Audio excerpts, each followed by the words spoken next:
why would I even have the beer if I don't really? It's okay, but the fact that I don't really like it that much, I don't want to have it on the show. You know, like why would I True. sit here and drink something that? So give me a second.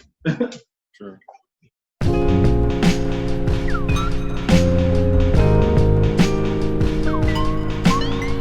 Yeah, welcome to Beers and Bars. Your place for rapid fire hip hop discussion and of course great beer. I am Kamal Kiddo. OT the Golden Child. Thank y'all for checking out our last episode. Shout out to all the new followers and whatnot. We've been getting some new people come through the page, so we appreciate anybody who is now tuning in with this beer and rap show. So true. There's that. How are you doing, man? Man, I'm pretty positive. I'm positive, man. Everything's pretty positive, you know what I'm saying? Not too much to complain about as far as things going on. I'm getting closer and closer to finishing my film. Oh, Gucci and we're gonna be talking about all that. Yeah. Yeah, man, I feel positive, man. You know what I'm saying? I'm positive. How about yourself, man? I'm doing good, man. I'm also I don't know how close I am, but I'm definitely back in the lab right now, working on material that'll probably be dropping early 2021. True. I'm not gonna say early 2021, but just stay in tune for definitely things are happening right now on my end with the music. So true. Yeah, that's what's up, man. What are we talking about today, man? Today we are gonna be talking about the new album from 2 Chainz. Chainz, So Help Me God. So Help Me God. I don't know what number album this is, but this is number 6. This is officially his 6th album. I just looked at. For sure. Yeah. And we're going to check for something else that people probably are not checking for. What is that? Whose album is Salaam Remi. Producer Salaam Remi and his album, Black on Purpose. Yeah. Have you heard Black on Purpose, people? Have you heard it? Yeah. And then they said it would never happen. They said it was impossible. Yo, this is a big one in my opinion. We got the Verzuz battle coming up between Gucci Mane and the Snowman, Jeezy, Young Jeezy, formerly Young Jeezy.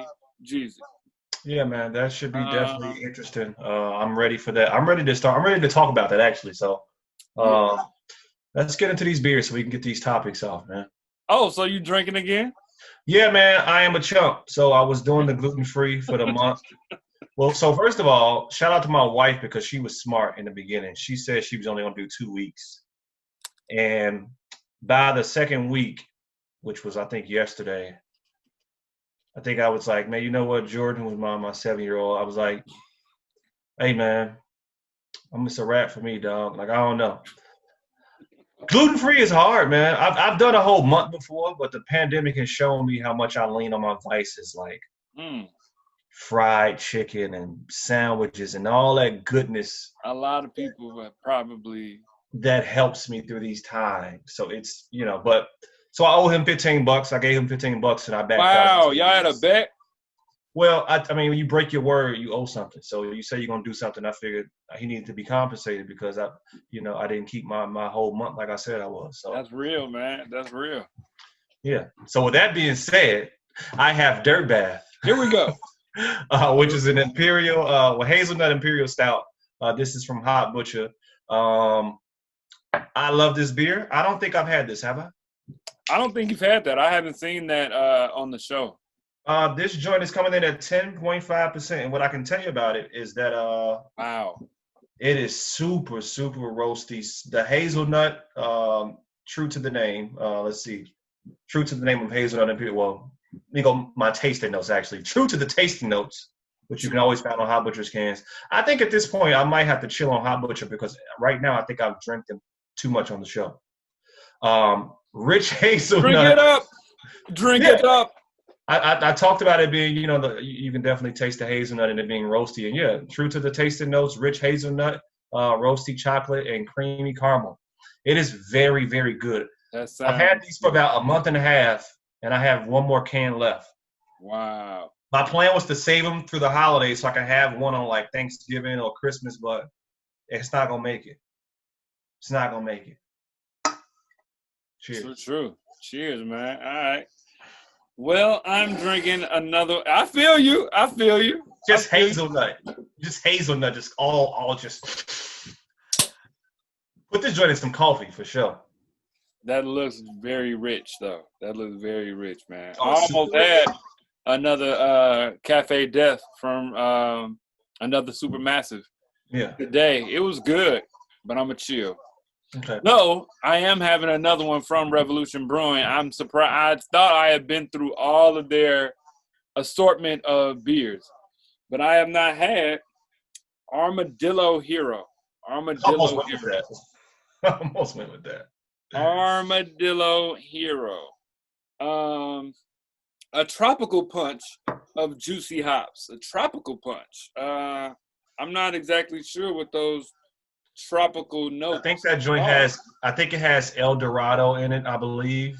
I know. I believe it does have. No, they have an El Dorado Hero. I don't see it on here. Yeah. But this is. Have you had one before? No, this is 6.7. Looking rich. I think I had like one or two of those in my little pack that I got from them. So. Word up. But yeah. This is your first time having that. Mm-hmm. What do you think? Very IPA-y. IPA-y. You know what I'm saying? Very I can taste some of the tropical notes. Yeah, for sure. I like it. I think it was in the most recent it was in the most recent League of Heroes pack. Yeah, League of Heroes pack. So yeah. I'm gonna go to their website here. So look, Armadillo-Hero has intense citrus and floral notes with a simple, delicate malt bill that allows grapefruit, orange, and melon aromas to shine. I agree. All of that. Word. Armadillo-Hero. What topic do you want to get into first, my boy? What you want to do first, man?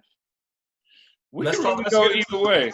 Let's get into the blackness first, man. No. Let's start off with let's get into blackness first. Let's go to Salaam Remi.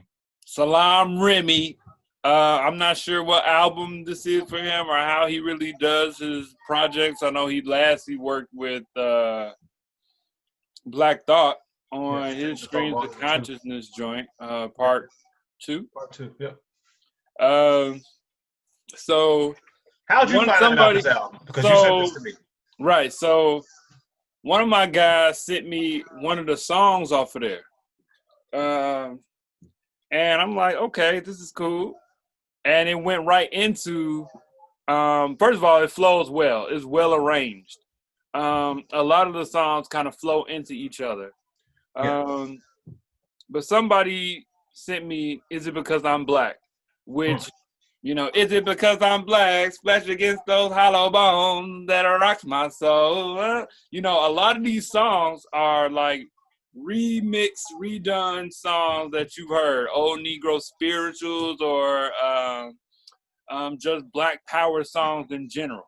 Yeah. Not all of them are remakes, but a lot of them are remakes. For sure. And for me, when I first heard it, I'm like, okay, this is, these sound good. These sound kind of good. Mm-hmm. And the more I'm listening to it, I'm listening to it not looking at the track list. So when I hear Busta come in at the beginning, I'm like, okay. When I hear these older singers come in, like Betty White and stuff like that, I don't know if her name is Betty White. I might be speaking out of turn. But these other older singers coming in. Bilal got a joint on here. The Tidra Moses joint is good. So I'm starting to Case is on here. I ain't heard from Case in a while. I didn't even know he was even singing still. Yeah. But as I'm listening to it, okay, this got this black theme.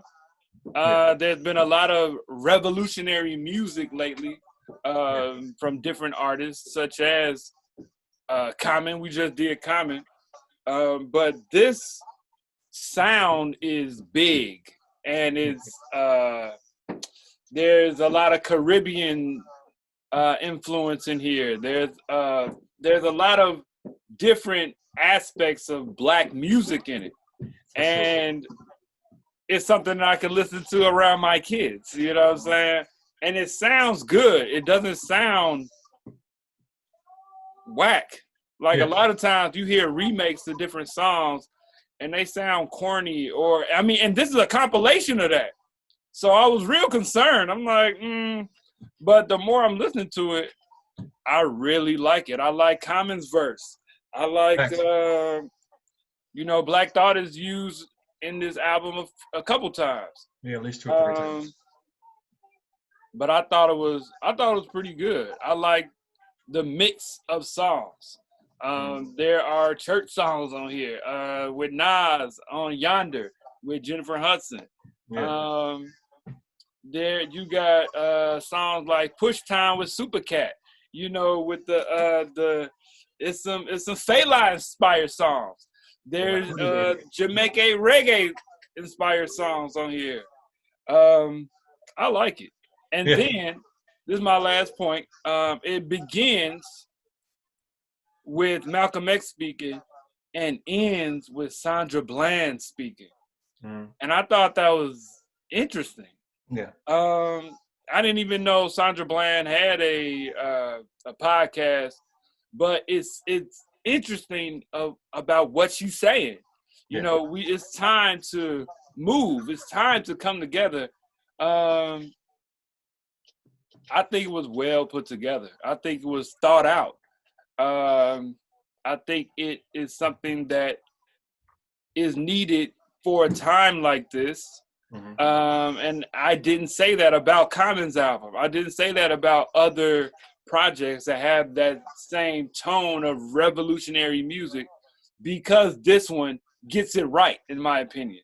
This one sounds good. It sounds encapsulating as far as the sound of the time, bringing it back, it's giving you a history lesson in a sense in some of these older genres of music that's mixing in these older songs that are being remixed for now. I like it. Yeah. I would say that to kind of piggyback on that, I think that has a lot to do with Salaam Remi and just how he puts together music. When you have a revolutionary thing, it almost sounds better when it has this big sound.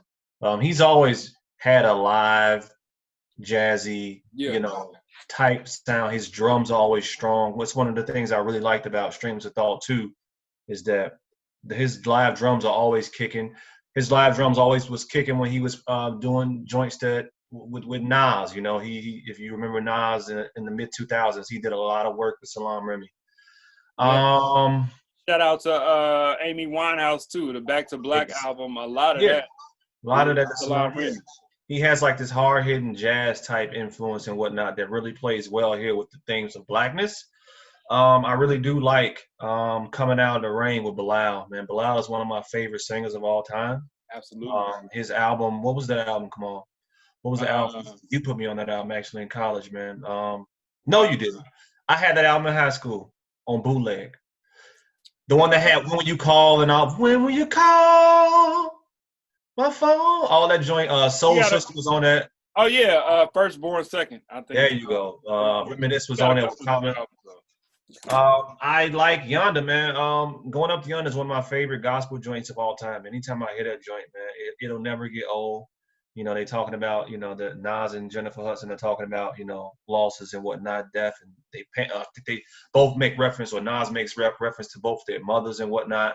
So to me, it's just an overall good album from the standpoint of the times we're in. You can definitely tell it's influenced by the current times and everything we've been through this whole year, and from death to rioting to looting to elections, and the Malcolm X starting the album out, talking about, Black people collectively coming together at some point, which, it's a powerful message, opening up.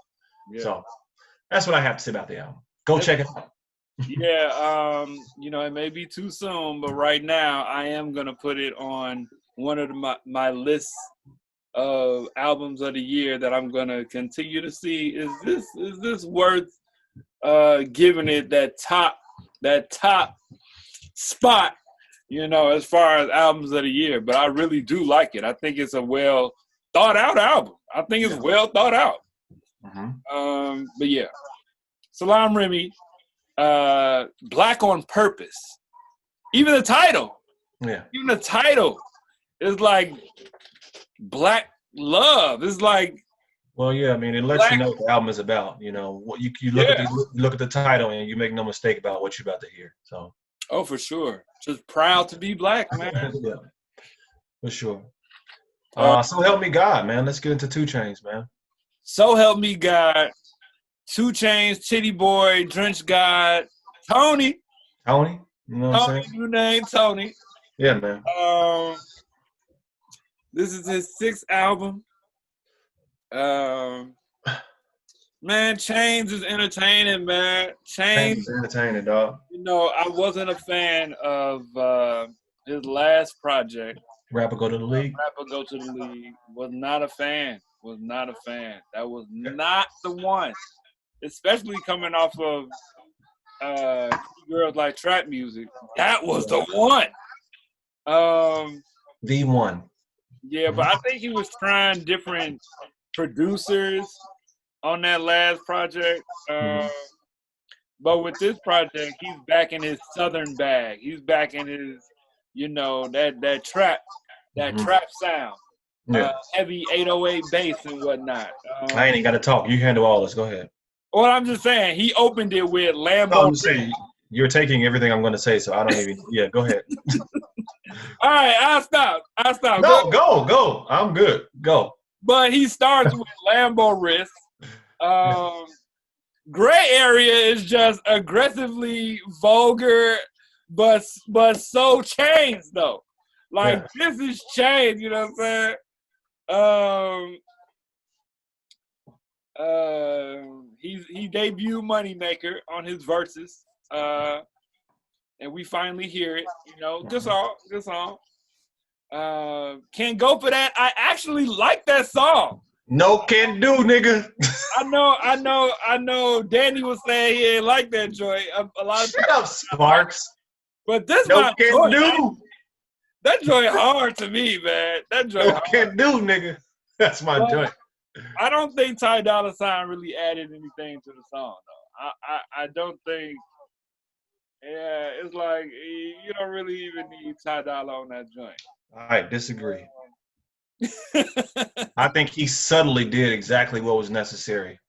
You can't even really tell that he's really featured on it, but it does sound.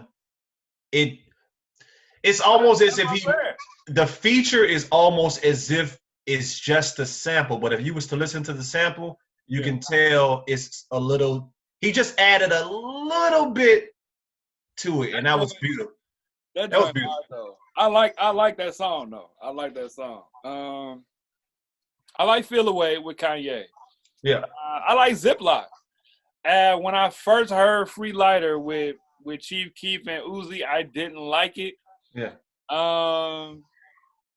And even hearing it a second time, I like it more than the first. It's all right. It's not bad. Chief Keef actually produced that joint.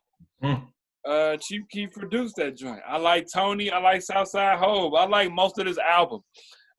He always ends the album with ends albums, and I can't say I can really remember before Pretty Girls Like Trap Music, but I know he ended that album with a thoughtful song. Yeah.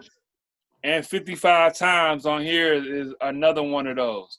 Yes. That kind of brings together the themes that he had throughout, which I noticed, which was karma. Man, I can't believe in karma and all the dirt I done. And man, all of my people want money from me. Yeah, he had a couple of those bars in there. A lot of my people want money from me, man. Yeah. What's going on? But yeah, man, I like the project. I like it. I like it as So well. I think it's better than some of his other ones. I don't know yet. I'm gonna give it some time, but I will be returning to it though. Oh, I've been returning to this since it dropped. Like you said, it is very, I can't say that he strayed away from his roots with the last album. What I will say is that when you listen to Chainz and he does what he does, it's like you said, it's very entertaining. And he back in the trap, man. I like Chainz when he in the trap. I like 808s, Southern sample type joints, and him being an entertaining but good rapper. He's a good rapper, man. He's a good rapper, man. He like Drench guy, you know what I'm saying? He be swagging everywhere. I like the joint with Wayne, like you said. I do like Gray Area right now is my favorite joint on the album, G. True. It is just Young enough to your mama. yeah, man. Like it just makes you ratchet. You can be the most prestige person in the world. You hear that song and you ratchet. And that's what's dope because that's what music is supposed to do. It's supposed to make you feel a kind of way. You're supposed to get something from it, right? So that joint is good. And then to me, yeah, I don't not like anything on here really. The only one I really don't like that much probably is Quarantine Think is okay. Quarantine Think is okay. I like Ziploc though, man. I'm a Kevin. Look, I'm a Kevin Gates fan, and what's sad about it is that when I hear him rap, I really like him, but I only checked out like one album, but I like Kevin Gates, man. That joint is hard to me. I like Kevin Gates too. Yeah, I like that song. I like that. Wait for You to Die, Vampire G, Southside Hole, 55 Times. He ends out the album strong. I'm about to say with these thought-provoking Southern joints, like. I feel like I would get these on like a good Crit album or something. You know what I'm saying? As far as the instrumentation and, Crit has that Southern sound and Chainz has it at the end of the album. And he got bars, man. Yeah. He's really giving you some introspective bars regarding his life and whatnot, Thanks. Paid for somebody's funeral. What do you say? Paid for somebody's funeral. Found out he snitched. I want a refund. Something like that. I'm like, dang. So, yeah, man. Y'all check Chainz out now. I don't know. Facts, man. Yeah, that's the other thing I would add, that he started it real hood, real ratchet. He gave you those club joints in the beginning. Yeah. But those last few songs they're real chill songs and making you think songs. He getting off his story right now. These ain't your turn up songs towards the end. These are more. He giving you his honest bars right now. But yeah, it's a good project. It's a good project. And I didn't even know it was coming out. It was a surprise. I appreciate it. Yeah. You know what I'm saying? I still have to listen to Future and Uzi. Yeah. I don't know if you want to review it on the next. Well, I just wasn't in that space. We were gonna do Future and Uzi, but yeah, I just really wasn't. It was a couple of songs on there that I was checking for. Yeah. I just really compilation albums are tough, man, because it just wasn't a lot happening on there. You know what I'm saying? Like it was just. I've only heard maybe the first 5 songs, maybe, and right now I'm like, yeah, man. I like them independently, right? You have Uzi in your top 5 right now, right? Yes, absolutely. Yeah. Validity. Yeah. So that joint is like rap rock, man. Yeah. But I'll get into that when we do that show. But yeah. Oh, Kodak. I listened to Kodak Black's album too. I gotta check it out. It's decent. When I hear Kodak Black, I always think like, all of his beats. I feel like one of the homies could have made his beats. You know what I'm saying? It's like straight, basic beats. But I like Kodak Black, man. I like his flow. I like, how he do his thing. I like him. I like Kodak Black. I'm a fan. Yeah. I like when he do his thing, man. I like Kodak Black. And those are the first 2 projects I listened to this past Friday. With all the music that came out Friday, I ended up listening to Kodak Black and Salaam Remi the most. Okay.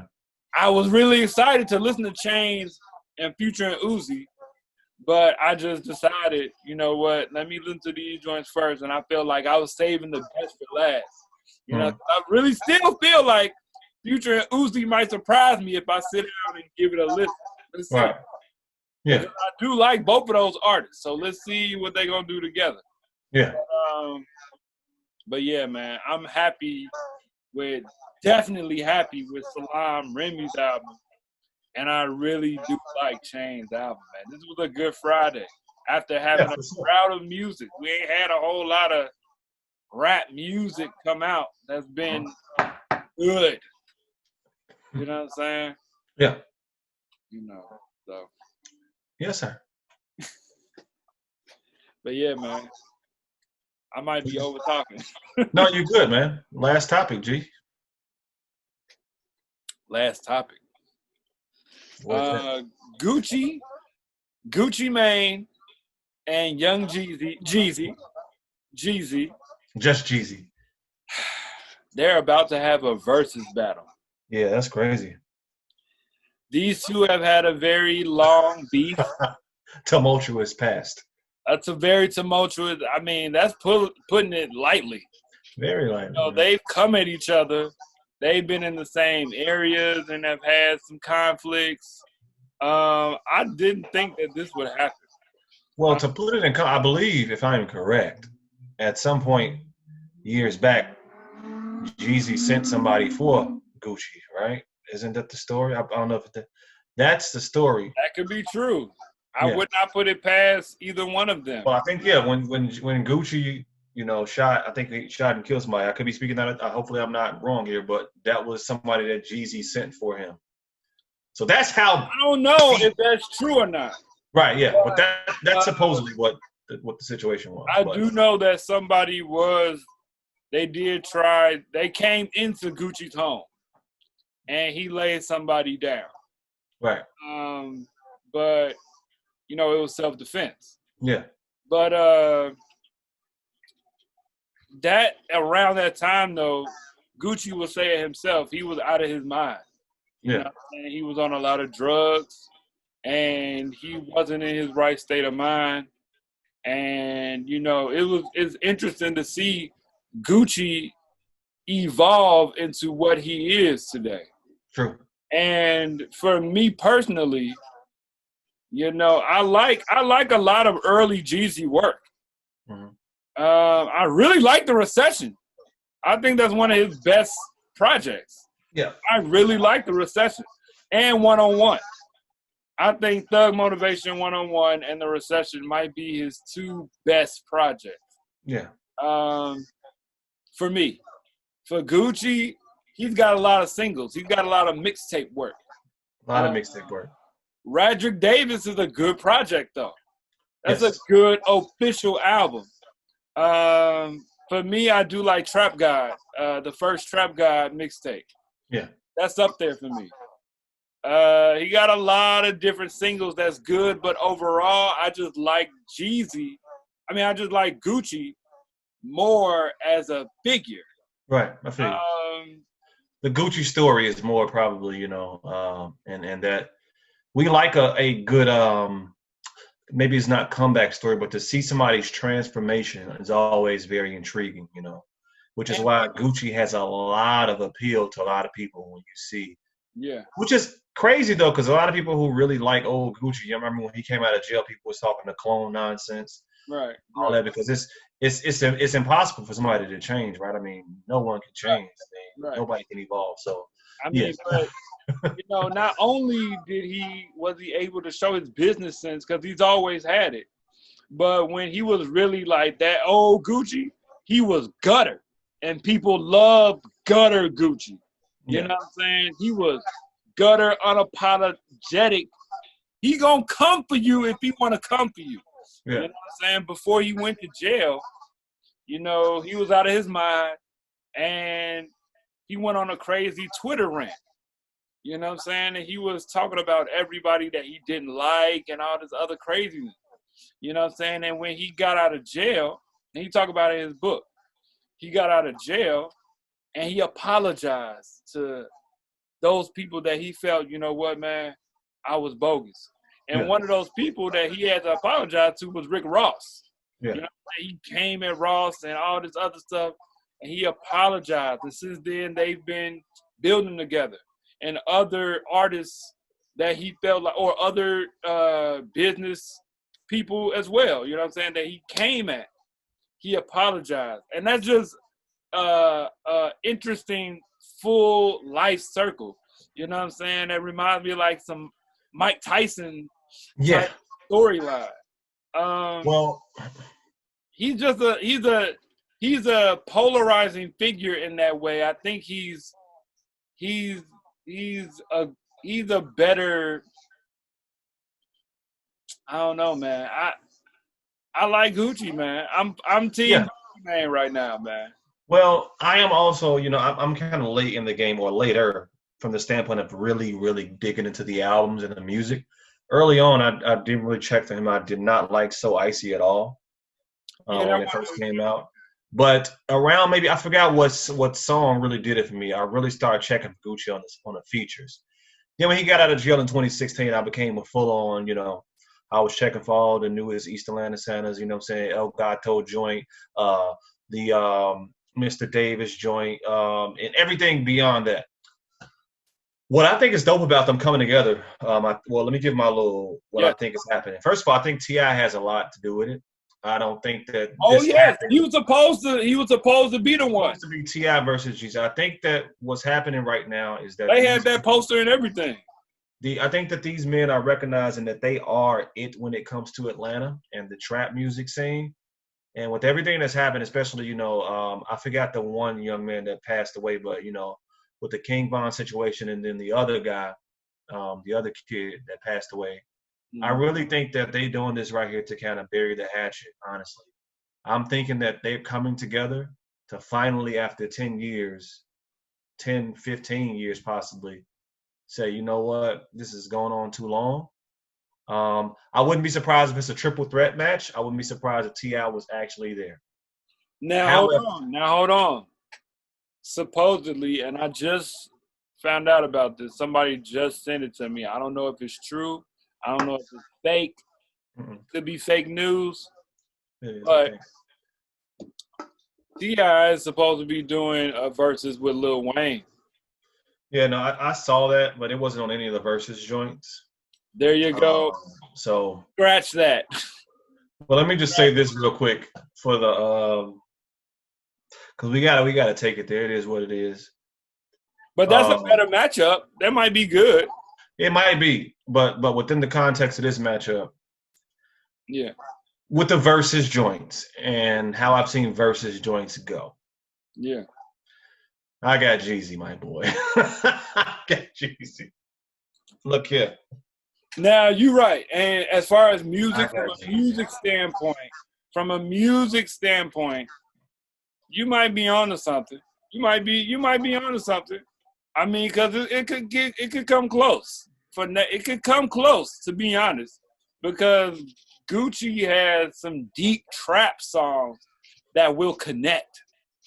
He got some deep trap songs that aren't on albums, and that's gonna be it right there. Following. That's it right there. Strong mixtape songs. Yes. People gonna hear them boys and be like, "Woo!" All the dope boys gonna be like, "Let me get out my Pyrex pots right now." Everybody from Atlanta. Everybody from Atlanta. And then once Gucci play his songs that was national hits that everybody know, to me that's gonna be the difference. But then somebody sent me a post where what's gonna happen if Gucci play this, and it was a Jeezy diss. What's gonna happen if Jeezy play this, and it was a Gucci diss? And it's like they might as well keep those out of it, because over there did like people's diss tracks be real seething, heavy diss tracks, right? But most rappers like a Jeezy and Nas, they spitting. Yeah. But, you know, they got some lyricism to it too. You know, Nas was really playing the dozens on Ether. Yeah. But Gucci and Jeezy, their diss songs, they not playing no game. They will. There was no game. At that time, they was like, "Hey, bruh, I'm not playing." Stay Strapped. I The will remix to pull up on you, G. The remix to ASAP. Stay Strapped. Yeah. So they might as well just keep those out of it. They might as well. I think what's going to happen is that Gucci is going to go a heavy mixtape bag, and which is going to definitely excite his fans. But I'm the realest nigga in it. You already know. Got Trapper of the Year. Phone tap. Oh. Not right now. Show me later. Show me later. Show me later. Hi, OT. Hey, man. Jeezy. You got Jeezy. Look at, come on. I don't know what's going on. You got nice glasses, man. Okay. All right. So, stop, please. Stop. Let me finish the show. Sophie. But yeah. I got Gucci. You got Jeezy like you should. No. I got Gucci. We'll see what happens the night of, G. Sure. Beers and bars, you got a little bit left. I got my stout finished. Finish it off. All right, my boy. Peace out, man. Peace.